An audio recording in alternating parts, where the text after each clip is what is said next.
Para compor a mesa de trabalhos, temos a honra de convidar a este palco os palestrantes Luciano Clay e a Luísa Pires, para darmos início à nossa mesa redonda. A coordenação será feita pelo nosso confrade Fernando Bezerra. Bom, vamos aos questionamentos aqui da nossa mesa redonda. A primeira para o Luciano Klein. Luciano, o medo da morte não seria por causa de que algumas religiões falam sobre ir para o inferno? Também. Claro que tem, conforme nós mencionamos, o natural e compreensível medo do nosso instinto e a todas as criaturas, mas em parte também, e obviamente, que de maneira até inconsciente ao longo do tempo, sobretudo com o processo de institucionalização do cristianismo, que sofre um período terrível de perseguição do ano de 64, do tempo de Nero, o implacável perseguidor dos cristãos, cuja história é conhecida, até o início do quarto século, com Diocleciano, aí depois Constantino Magno, ou Constantino Grande, em 313, ele, através de um edito, ou édito, o Edito de Milão, ele interrompe essa perseguição sanguinária de 300 anos, e os seguidores de Jesus passaram a ter liberdade de culto. Então, a partir de então, até a oficialização do cristianismo, que vai se dar no ano de 381,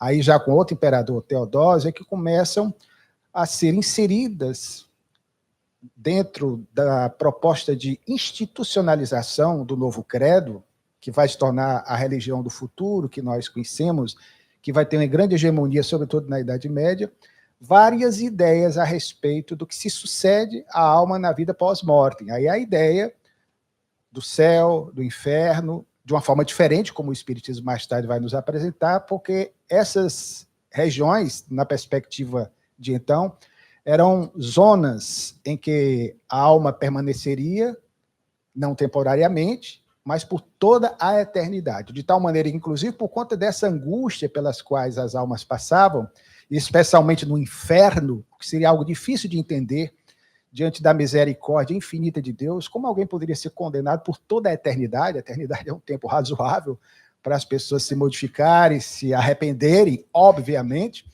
Então se criou, parece brincadeira, porque para nós hoje não é de muito interesse, mas naquele período as pessoas ficavam extremamente inculcadas com essa ideia do que aconteceria com elas após a morte do corpo físico. Ela iria para o céu, iria para o inferno. Eu não sou tão bom assim para ir para o céu, nem sou tão mal.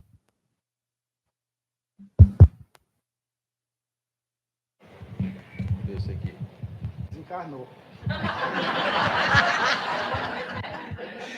Não, ele ajudou, foi para o céu.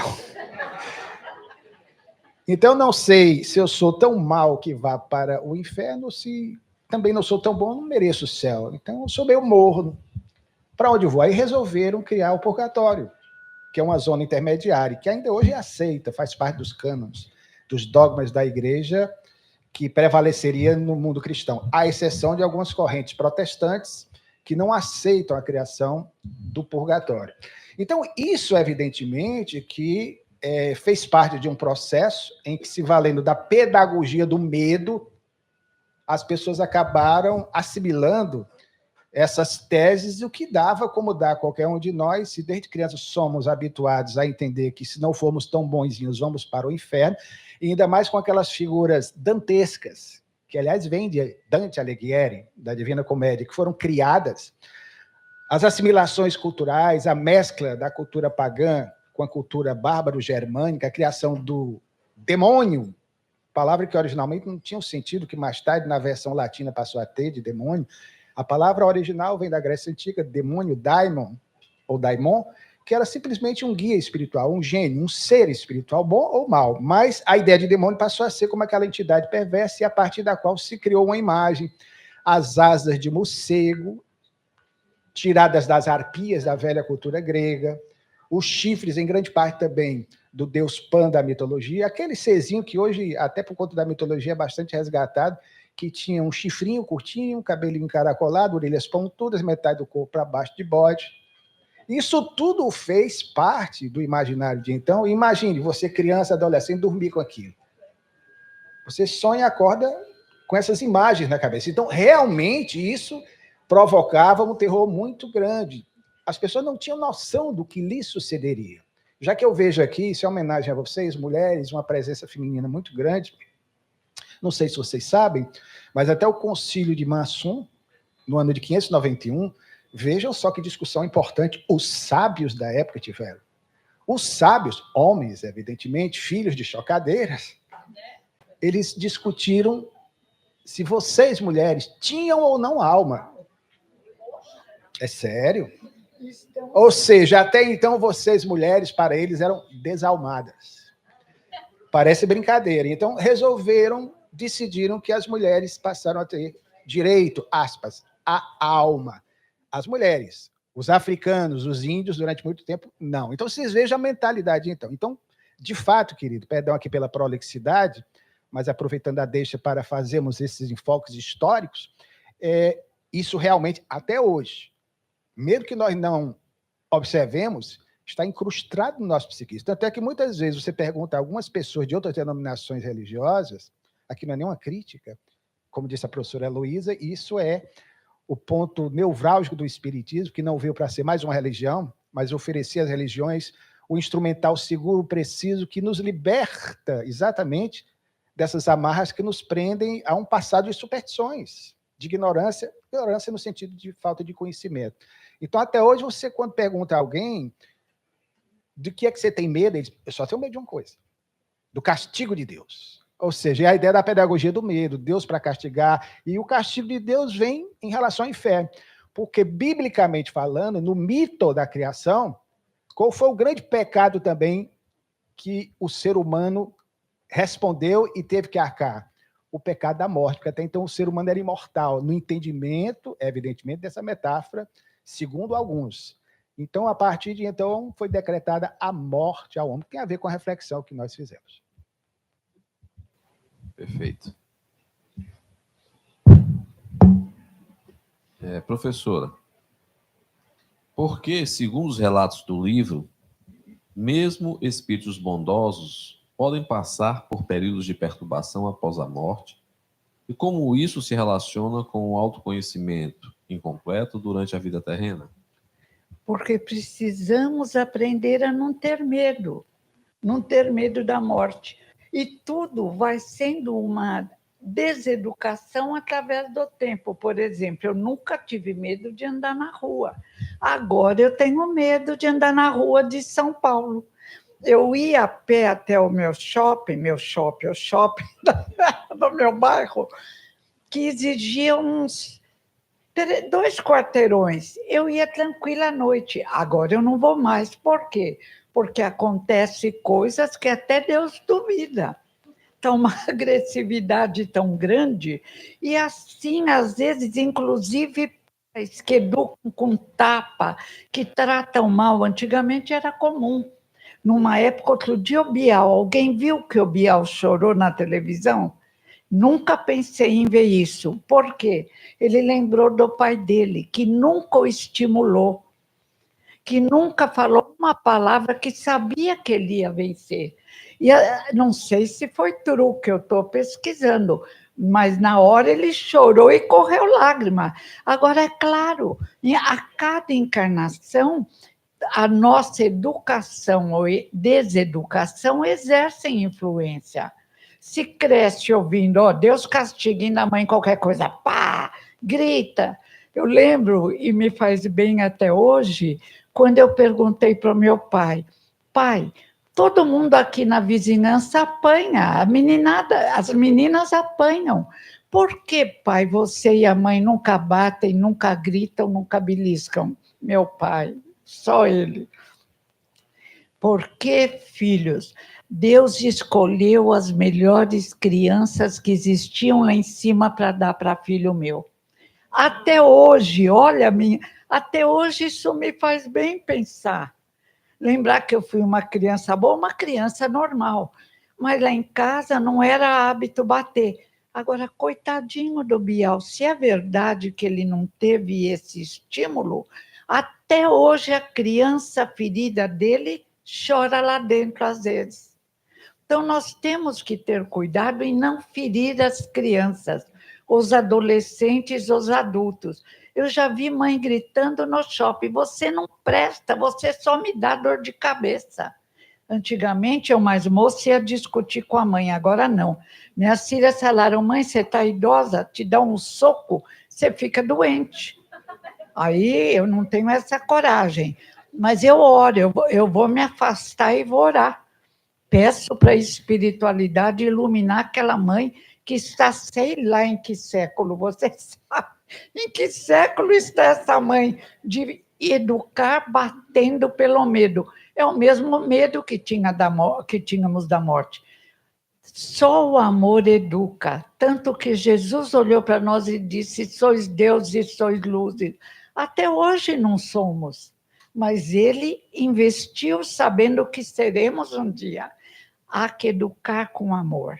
Só o amor educa. E marido e mulher também. Outro dia eu vi minha prima dar um grito com o marido. Falei: menina, o que é isso? Ah, não tem nada, ele não me ouve. Falei: mas não é assim, ele não é seu filho, e filho não pode gritar. Falei: não faz isso, pelo amor de Deus. Vai torrando. Vem uma separação ou um mal-estar, um desamor. Só o amor educa, só o amor constrói. E ai de nós, quando fazemos um gesto de desamor, isso já nos incomoda. Impedimos que a nossa fonte de amor se espalhe por nós mesmos em primeiro lugar, para chegar até o outro. Então, vamos aprender a ser gentis, educados, principalmente com aqueles que estão nessa terrível mania de dizer que quem se veste mal ou quem tem uma dificuldade é pior do que nós. Ninguém pode julgar o outro. Todos somos iguais, temos o mesmo destino, ser luzes. Então, vamos tratar a todos, para do lado de lá não temos que servir o que maltratamos. Por inteligência também, não apenas.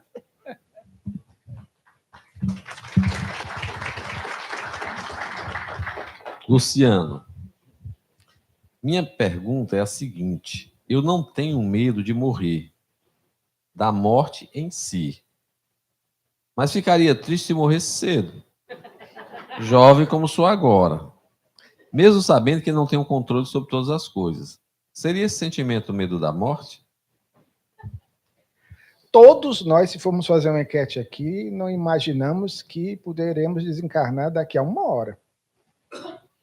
Todos nós sabemos que somos seres imortais, que a vida prossegue para a dimensão além desta, que existem colônias espirituais.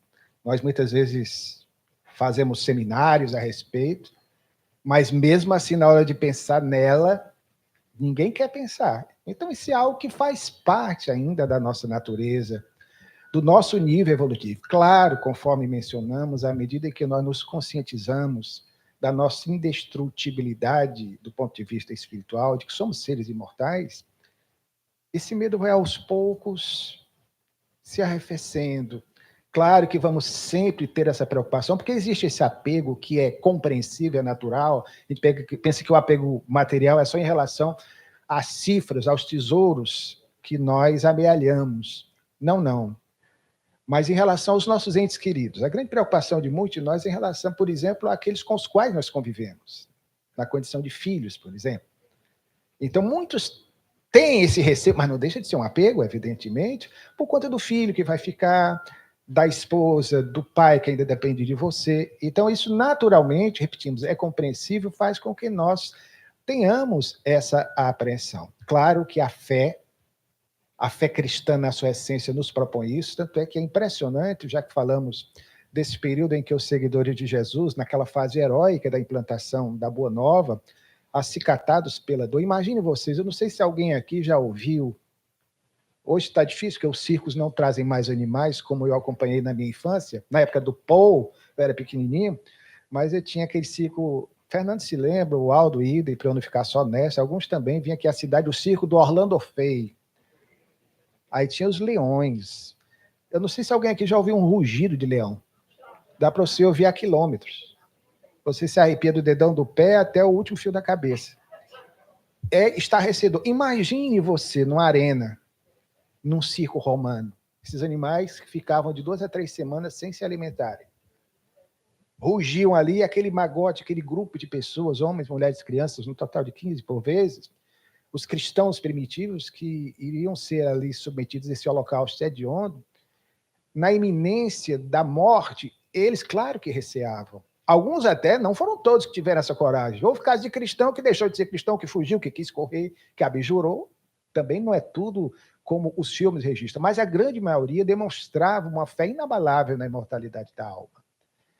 E aí, aquela velha história máxima, como, por exemplo, os que foram condenados já no 2º século, as perseguições na Gália Lugdunense, onde estava encarnado o nosso conterrâneo à época, Dr. Bezerra de Menezes, como um dos personagens daquele contexto, segundo a narrativa de Emmanuel, pela via mediúnica de Chico Xavier, o livro Ave Cristo, nós vamos ver aqueles cristãos encontrando uma fé nessa imortalidade, em que o receio da morte lhes dava a certeza, a partir de então, de que a morte era apenas, como dissemos, esse portal que nos dará retorno à vida espiritual de onde viemos e para onde vamos.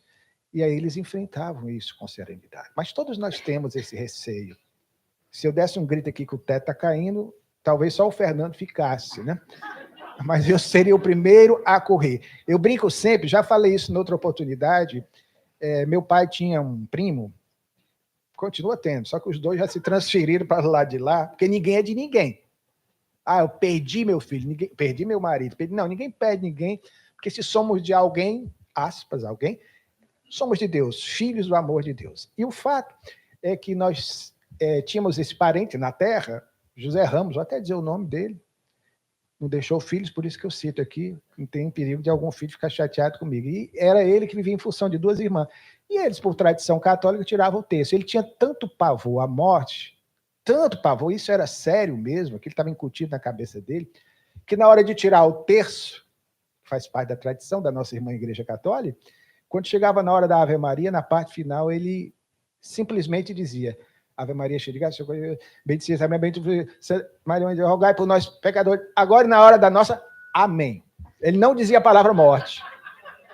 Ele não recitava a palavra morte, tamanho medo, né? Então, isso faz parte. Compreendamos que, aos poucos, nós vamos, à medida em que nos conscientizamos de que temos essa destinação, como disse a nossa professora Heloísa, luciferina, no bom sentido da palavra luz, né, que é luz.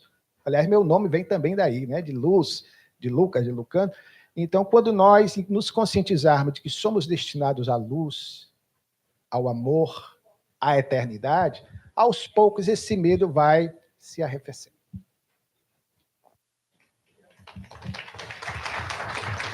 Professora, qual a relação que podemos dar no instinto de conservação com o medo da morte? Seria esse instinto de conservação esse regulador para nos manter aqui? Também.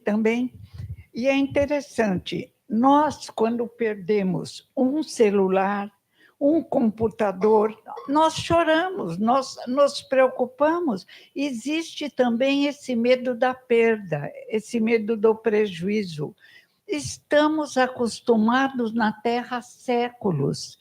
O Espiritismo é a doutrina do futuro. Ainda não entendemos bem.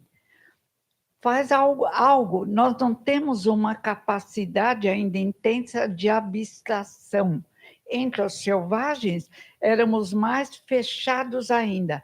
Vamos aos poucos nos abrindo, regados pelo amor de Deus, criando dificuldades que também servem de lições. A perfeição na nossa educação é absoluta. E tivemos mortes difíceis, tenho certeza.